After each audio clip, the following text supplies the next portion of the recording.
سر question answers کا session جاری ہے ہمارا. تو اگلا سوال یہ ہے کہ شکیل احمد صاحب سوال کرتے ہیں کہ مولوی صاحب جھوٹ کم بولو. ام المومنین حضرت عائشہ صدیقہ رضی اللہ تعالیٰ عنہ فرماتی ہیں کہ نبی کریم صلی اللہ علیہ وسلم کو خاتم کہو، آخری نبی نہ کہو. اور حوالہ دیا انہوں نے امام جلال الدین سیوطی کی کتاب الدر المنصور جلد 5 صفحہ نمبر 386. شکیل احمد صاحب، اللہ تعالیٰ بہت شکریہ آپ نے سوال کیا. اللہ تعالیٰ کرم کرے، ہمارے اخلاق اچھے کرے. آپ صرف سوال کر لیتے تو میں کوشش کرتا ہوں جو کامنٹس میں آپ سوال کرتے ہیں. ہم ہر ہفتے یہاں کلاس کے بعد جو بچے ہیں یہ سوالات لے آتے ہیں، جو کامنٹس کے اندر لوگ پوچھتے ہیں میں ان کے جوابات دے دیتا ہوں. میری کوشش ہوتی ہے کہ جوابات دیے جائیں. آپ صرف سوال کر لیتے ہیں، میں اس کا بھی جواب دے لیتا. یہ انداز اچھا نہیں ہے مولوی صاحب، آپ جھوٹ بول رہے ہیں، اچھا نہیں ہے. تو اگر میں جھوٹ بول رہا ہوں، کسی چیز میں خیانت کر رہا ہوں، تو ظاہر ہے کہ مجھے بھی آگے جواب دینا ہے اللہ تعالیٰ کی بارگاہ میں. باقی اگر آپ نے جو روایت بیان کی ہے، یہ اصل میں ہمارا ایک کلپ تھا کہ رسول اللہ صلی اللہ علیہ وسلم خاتم النبیین ہے. میں نے اس میں ذکر کیا تھا کہ خاتم بمعنی آخری ہی ہو ہے، ایک ہی لفظ متعین ہے، کوئی اور معنی نہیں بنتا اس کا. اس پر آپ شاید یہ اعتراض کریں گے کہ روایت آئی ہے امام جلال الدین سیوطی کے حوالے سے کہ ام المومنین بیان کرتی ہیں رسول اللہ صلی اللہ علیہ وسلم کو خاتم النبیین بولیں، لیکن لا نبی بعدی نہ بولا کریں کہ آپ کے بعد کوئی نبی نہیں ہے. تو دیکھیے گا روایت سے استدلال بارہا میں سمجھا چکا ہوں کہ وہ سند میں ٹھیک ہے یا نہیں، وہ متن میں ٹھیک ہے یا نہیں، یہ سب چیزیں دیکھی جاتی ہیں.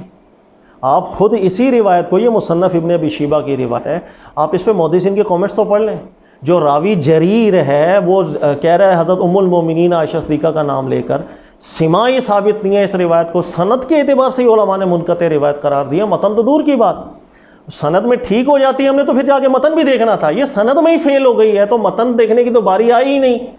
تو ایسی کچی چیزوں کے اوپر اتنے بڑے بڑے فیصلے نہیں کیے جاتے. جہاں قرآن محکم طور پر کھڑا ہوتا ہے اس کے مقابلے میں اگر کوئی روایت صحیح سند کی بھی آ جاتی تو ہم اس کو بھی قبول نہ کرتے. وہ صحیح سند کی تھی، بس صحیح متن کی نہیں تھی، لیکن یہ تو سند میں بھی ٹھیک روایت نہیں ہے. تو آپ اس کو صرف سوال کے زمرے میں کرتے شکیل بھائی، مجھے مجھے ابھی بھی برا نہیں لگا، لیکن میری کوشش یہی ہوتی ہے کہ لوگوں کی ایک تربیت بھی ہو، ایک اخلاق لائیں آپ اپنے. کسی کے نقطہ نظر سے آپ متفق نہیں ہیں کوئی بات نہیں، لیکن دل کو وسیع کریں. دیکھیں صحابہ کرام میں بڑے بڑے اختلافات تھے. آپ کو معلوم ہے بعض صحابہ ایسے تھے جو شراب کو حلال کا فتویٰ دینا شروع ہو گئے تھے رسول اللہ صلی اللہ علیہ وسلم کی مبارک وفات شریف کے بعد. ان کو کچھ قرآن کی آیات سے شبہ ایسا لاحق ہوا کہ وہ سمجھ رہے تھے کہ شراب حرام ہوئی، اس کے بعد دوبارہ حلال کر دی گئی تھی. وہ لوگوں میں یہی بات کر رہے تھے کہ شراب ممنوع نہیں ہے. جب صحابہ کرام کو یہ چیز پتہ چلی، عمر فاروق کو پتہ چلی، یہ بخاری کی روایت ہے، پھر عمر فاروق ان کو لے کر کے بیٹھے، ان کو سمجھایا اچھے طریقے سے، دیگر صحابہ بھی بیٹھے، ان کو کنونس کیا، ان کو بات سمجھ میں آ گئی کہاں وہ استدلال کی غلطی کر رہے تھے. لیکن دیکھیں صحابہ نے ایسا رویہ نہیں رکھا کہ تو شراب کو حلال کہہ رہا تو کافر ہو گیا، تو منافق ہو گیا، او مولوی تو جھوٹ بول رہا ہے. ایسے رویے دلوں میں نفرت لاتے ہیں اور یونٹی کو توڑ دیتے ہیں. سوال اگر آپ کسی کے نقطہ نظر سے متفق نہیں ہیں کوئی بات نہیں، دنیا میں ہر دو انسان ایک دوسرے سے مختلف ہی ہوتا ہے. ہر دو انسان دنیا کی ہر چیز میں ایک دوسرے سے مختلف ہوگا، کھانے پینے سے لے کے، سوچ میں لے کے، اختلاف سے لے کے، ہر چیز کے اندر. اب دو دوست کہیں جا کر کے بیٹھ رہے ہیں، ہر چیز کے اندر آپ کو اختلافات نظر آ رہے ہوں گے. ایک بولے گا پی ٹی آئی ٹھیک ہے، ایک بولے گی نون لیگ ٹھیک ہے، تیسرا بولے گا کہ دونوں ہی خراب ہے. سیاست میں اختلافات آپ کو ملیں گے، کھانے پینے میں اختلافات آپ کو ملیں گے. اللہ تعالیٰ نے انسان کی طبیعت ہی ایسی بنائی ہے کہ ہر ایک کا مزاج ذوق الگ ہے، فہم کا ایک طریقہ الگ ہے، طریقہ استدلال الگ ہے. اس کے ذہن میں بات کچھ الگ بیٹھتی ہے، اس کے ذہن میں بات الگ بیٹھتی ہے. لہٰذا اپنے رویے کو بھی ٹھیک رکھیں گے انشاءاللہ تعالیٰ تو بہتری آئے گی. سر اگلا سوال رانا خان صاحب کرتے ہیں، اور اس میں جو لہجہ ہے وہ کچھ اچھا نہیں ہے، مطلب برے الفاظ ہیں کہ گمراہ نہ کرو، اس طریقے کے الفاظ ہیں. اور وہ کہتے ہیں، جو ان کا اعتراض ہے وہ یہ کہتے ہیں خاتم اور ختم علی جب علی کے صلے کے ساتھ آ جائے تو ان میں دونوں میں فرق ہوتا ہے. آپ ختم علی کو خاتم کے اوپر لے کے آ رہے ہیں. رانا صاحب کوئی بات نہیں، اگر آپ نے سخت لینگویج کے اندر کامنٹ کیا کوئی بات نہیں ہے، لیکن میں آپ کو اتنا سمجھا دیتا ہوں کہ جب آپ کسی پر اعتراض کر رہے ہو نا تو حضرت اس اعتراض کو پھر اچھی طرح دیکھ لیا کریں. اگر کبھی ایسا ہو کہ علمی محفل کے اندر بیٹھے ہوں، یہ اعتراض کرنے پہ بھی شرمندگی آ سکتی ہے. میں آپ کو سمجھا دیتا ہوں کہ آپ کسی بھی لغت کا جا کے مطالعہ کر لیجئے گا. خاتم کا جو لفظ ہے جب یہ وداؤٹ اعلیٰ حرف جر کے آئے یا ود اعلیٰ حرف جر کے ساتھ متعدی ہو کر ہے، ایک ہی معنی دے رہا ہوتا ہے. تمام لغت اس پر متفق ہیں. آپ جا کر دیکھ لیے گا اس کے مصدر کے ساتھ ہی تعبیر کی جاتی ہے، ختمہ یا ختم اعلیٰ ایک ہی معنی دے رہا ہوتا ہے. بلکہ ایک عربی کا اصول ذہن میں رکھ لیجئے گا کہ ہر وہ مصدر جس کے اندر ہی، جس کے معنی کے اندر ہی الوہیت پائی جا رہی ہو نا، وہ پھر حرف اعلیٰ حرف جر کے ساتھ متعدی ہو رہا ہو یا بغیر حرف اعلیٰ جر کے ساتھ ایک ہی معنی دے رہا ہوتا ہے۔ آپ لغت کو اچھی طرح مطالعہ کر لیتے تاکہ یہ اعتراض ہی آپ کا نہ بنتا، لیکن آپ نے چونکہ اعتراض کر دیا، میں آپ سے گزارش کرتا ہوں کہ آپ لغت کا مطالعہ کر لیجئے گا۔ اگر آپ کو میری بات سے اتفاق نہ ملے پھر مجھے کہہ دیجئے گا، ورنہ ایسے کچے اعتراضات کر کے اور اس کے اوپر اگر آپ لینگویج بھی بری رکھیں گے نا، یہ پھر اچھا نہیں ہے۔ پھر آپ علمی محفل کے اندر بیٹھ کے ایسا اعتراض کریں گے، لوگ کہیں گے یار آپ کا علم سے تعلق تو ہے نہیں، خواہ میں اعتراض کر رہے ہوں۔ دوبارہ سمجھا دیتا ہوں، خاتمہ کا جو لفظ ہے، میں نے آیات قرآن کی پڑھی تھی، ختم اللہ علی قلوبہم، اللہ نے ان کے دلوں پر ختم کر دیا۔ اعتراض کہہ رہے ہیں یہاں ختمہ علی حرف جر کے ساتھ آ رہا ہے، مطلب الگ ہے۔ خاتم النبیین مضاف ہو کے آ رہا ہے، وہاں الگ ہے۔ ایک ہی مطلب ہے، تمام لغت اس پہ متفق ہیں۔ ختمہ کا لفظ علی حرف جر کے ساتھ آئے یا بغیر اعلیٰ حرف جر کے ساتھ ہے، ایک ہی معنی کے لیے آ رہا ہوتا ہے۔ اکملہ ہو، اتمہ ہو کے معنی کے اندر، اس میں کسی کا اختلاف نہیں ہے، اور ہر اس مصدر کی یہی شان ہوتی ہے۔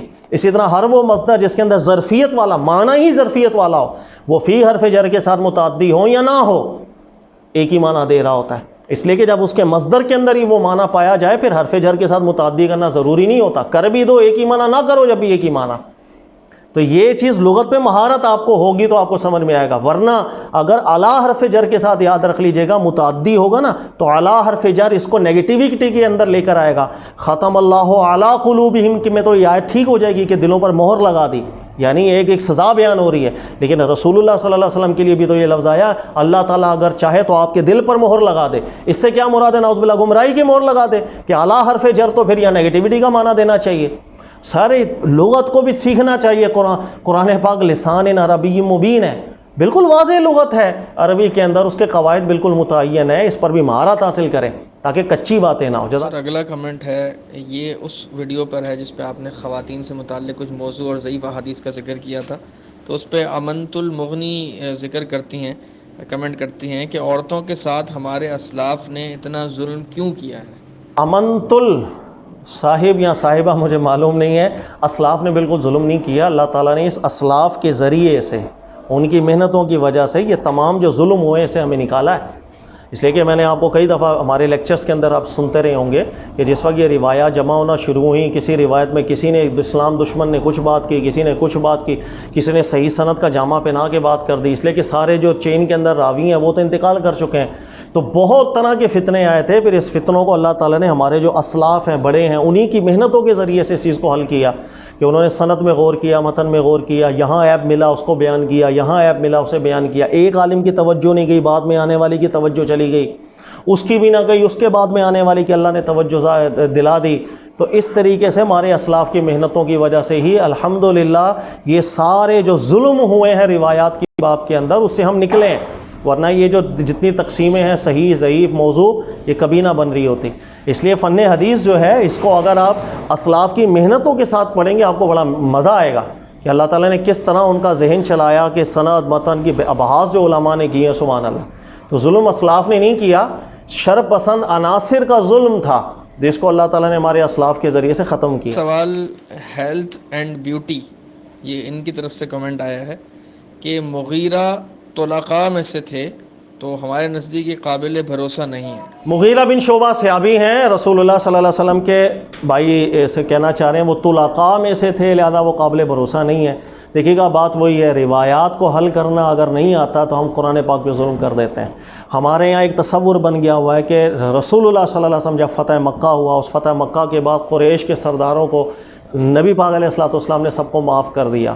فتح مکہ کے بعد جو مسلمان ہوا ہے ان کو طلقاء کہا جاتا ہے، یار ان کو بس آزاد معاف کر دیا گیا تھا، اب ان کا اسلام میں آنا اتنی ویلیو نہیں ہے، ان کے اسلام لانے کی بھی کوئی گارنٹی نہیں ہے، پتہ نہیں بس اوپر سے ہی لائے ہوں، ان کو ایک نچلے درجے کا سمجھا جاتا ہے۔ بیٹا قرآن پاک پر اتنا ہم ظلم کر دیتے ہیں جس کی انتہا نہیں، اس لیے کہ یہ طلقاء ہیں ایمان لانے کے بعد بھی۔ کسی روایت میں پہلے تو یہ ذکر نہیں کہ ایمان لانے کے بعد بھی اس کو رسول اللہ صلی اللہ علیہ وسلم نے طلقاء ذکر کیا۔ نمبر 2، اللہ نے قرآن میں کیا ذکر کیا وہ دیکھیں۔ اللہ فرماتے ہیں اذا جاء نصر اللہ والفتح، جب اللہ کی مدد اور اللہ کی فتح آ جائے گی، یہ فتح مکہ کا ہی ذکر ہے اس آیت پاک کے اندر۔ وَرَأَيْتَ النَّاسَ، پھر آپ دیکھیں گے لوگوں کو يَدْخُلُونَ فِي دِينِ اللَّهِ أَفْوَاجًا، اللہ کے دین میں فوج در فوج آئی جا رہے ہیں۔ جو فتح مکہ کے بعد مسلمان ہو رہے ہیں، اللہ تعالیٰ قرآن پاک میں ان کا اللہ کے دین میں آنے کی ضمانت دے رہے ہیں۔ آپ کیسے کہہ سکتے ہیں کہ بھائی وہ صرف طلاقات ہیں، ان کا اسلام میں آنا مشکوک ہے، اوپر سے مسلمان ہوئے؟ قرآن کے مقابلے میں روایتوں کے معنی کو نہیں لیا جاتا، قرآن کی مطابقت کے اندر لیا جاتا ہے۔ لہٰذا رسول اللہ صلی اللہ علیہ وسلم پر ایمان لانے والے فتح مکہ کے جو بعد ہیں وہ بھی اللہ کے دین کے اندر ہی ہیں۔ قرآن پاک نے اس چیز کی شہادت بیان کی ہے، ان کے ایمان میں شک کرنے والا قرآن کی آیت میں شک کر رہا ہے۔ ہاں یہ ضرور ہے کہ صحابہ اکرام کے جو سابقین الاولین ہیں، بعد میں مسلمان ہونے والے، پھر بعد میں ان سب میں فرق ہے، ظاہری سی بات ہے، فرق ہے۔ جو شروع سے رسول اللہ صلی اللہ علیہ وسلم کے ساتھ رہے، مشقت کا وقت گزارا، قربانیوں کا وقت گزارا، جہادوں میں حصہ لیا، ان کا درجہ سبحان اللہ آگئی اعلیٰ ہی ہونا چاہیے۔ اور جو بعد میں مسلمان ہوئے ہیں ان کا درجہ بالکل کم ہے، لیکن وہ اللہ کے دین میں نہیں آئے تھے، وہ صرف طلاقاں ہیں، ایمان کا بھی بھروسہ نہیں ان کا، قرآن کے خلاف ہے۔ اللہ بیان کرے کہ وہ فوج در فوج اللہ کے دین میں ہے، مسلمان بھی نہیں بولا، اللہ نے کہا فی دین اللہ، اللہ کے دین میں فوج در فوج آ رہے ہیں۔ تو جن کے دین اسلام میں آنے کی اللہ نے ضمانت بیان کی ہو، اور میں بول رہا ہوں کہ نہیں وہ صرف طلاقات ہے، یہ میں قرآن پاک پر ظلم کر رہا ہوں، اللہ تعالیٰ میں سمجھنے کی توفیق۔ سر اگلا سوال امجد جاوید صاحب کرتے ہیں، کہتے ہیں کہ شوہر نے تشدد کیا اور کہتا ہے کہ نہ طلاق دوں گا اور نہ تمیز سے رکھوں گا، تو کیا ایسی صورت میں خلا ہو جائے گی؟ کوئی بھی شوہر ایسا ہے تشدد کر رہا ہے، کہہ رہا ہے میں نہ تجھے اپنے ساتھ رکھوں گا نہ میں تجھے چھوڑوں گا، یہ بات اگر سچی ہے، اس بنیاد پر عورت عدالت سے خلا لے گی، بالکل وہ خلا نافذ ہو جائے گی، راہیں جدا ہو جائیں گی، عورت اب جائے عدت گزارنے کے بعد کہیں اور نکاح کرے۔ ہمارے یہاں یہ چیز بڑی مشہور ہے، یا بعض لوگ یہ سمجھ جاتے ہیں کہ شاید عدالتی خلا نافذ نہیں ہوتی ہے، بالکل کمزور بات ہے، عدالتی خلا بالکل نافذ ہو جاتی ہے، اور جمہور علماء کرام اسی موقف کے اوپر کھڑے۔ کیسے خلا واقع نہیں ہوگی؟ ظلم کیسے ہٹے گا ظلم؟ ہمارے دین نے بالکل قاضی کو اختیار دیا ہوا ہے کہ وہ ضرر کو ختم کرنے کا فیصلہ کر سکتا ہے۔ اگر شوہر حاضر نہیں ہوتا، وہ آتا نہیں ہے پیشیوں کے اوپر، یک طرفہ فیصلہ بھی کر سکتا ہے۔ اس کے اوپر بھی تفصیل سے ہمارا ایک کلپ موجود ہے، آپ دیکھ سکتے ہیں، میں نے دونوں علماء کے موقفات بیان کیے ہیں، اور بالکل یہ کر سکتا ہے۔ صحابہ کرام نے بھی ایسا کیا ہے، بالکل خلا نافذ کی ہے، اور یعنی جدائیاں کروا دی ہیں۔ عورت سچی ہونی چاہیے بس۔ اگر عورت جھوٹ کی بنیاد پر خلا لے، یعنی کہ وہ حقوق بھی ٹھیک تھے، شوہر تشدد بھی نہیں کر رہا، لیکن اس نے جھوٹا کیس دائر کروا دیا کسی دنیاوی منفعت کے لیے، اور بول دیا بھائی شوہر ظلم بھی کرتا ہے، مجھے نفقہ بھی نہیں دیتا، جھوٹ کی بنیاد پر لی گئی خلا نافذ نہیں ہوتی ہے، کیونکہ جھوٹ ہے۔ لیکن اگر سچ کی بنیاد پر عورت خلا لے کہ شوہر تشدد کر رہا ہے، مجھے رکھتا بھی نہیں، بولتا ہے نہ میں طلاق دوں گا نہ میں تجھے اپنے ساتھ رکھوں گا، ایسے کیسز کے اندر وہ بالکل خلا نافذ ہو جائے گی، شوہر حاضر ہو یا نہ ہو، جج چاہے یک طرفہ فیصلہ کر دے، عورت سچی ہے تو خلا نافذ ہو جائے گی، اس میں کوئی پریشانی والی بات نہیں۔ عورت عدت گزارے، اس کے بعد جائے کہیں اور نکاح کرنا کرے۔ جزاک۔ سر اگلا سوال سید احمد صاحب کرتے ہیں، کہتے ہیں کہ جناب حضرت عیسیٰ علیہ السلام کی آمد سے متعلق بھی کوئی ویڈیو بنائیں۔ سید صاحب حضرت عیسیٰ کریم علیہ السلام سے متعلق انشاءاللہ ابھی میں جواب نہیں دے رہا، اس لیے کہ ہمارا بھی سلسلہ چل رہا ہے، پہلے دجال کے حوالے سے ابھی کچھ ہمارا چل رہا ہے ویکلی، ہم اس کی ایک پارٹ لے کر آ رہے ہیں تاکہ اچھی طرح سنیں اور اچھی طرح اس کو دماغ میں بٹھائیں دلائل۔ اس کے بعد پھر دابۃ الارض کے حوالے سے ہم کچھ بحث کریں گے، اس کے بعد یاجوج ماجوج کے حوالے سے، حضرت عیسیٰ کریم علیہ السلام کے حوالے سے، یہ جو قیامت کی نشانیوں کے حوالے سے جو معاملات ہیں، اس کا سلسلہ میں نے شروع کیا ہوا ہے۔ سٹیپ بائی سٹیپ یہ سب چیزیں آئیں گی انشاءاللہ، تفصیل سے ذکر کروں گا، ہر ایک کا موقع بیان کروں گا، دلائل ہر ایک کے دوں گا، استدلال ہر ایک کے بیان کروں گا، تمسکات ہر ایک کے بیان کروں گا، انشاءاللہ تمام شبہات نکل جائیں گے۔ تھوڑا سا انتظار کریں گے تو زیادہ مزہ آئے گا انشاءاللہ تعالی۔ جزاک اللہ۔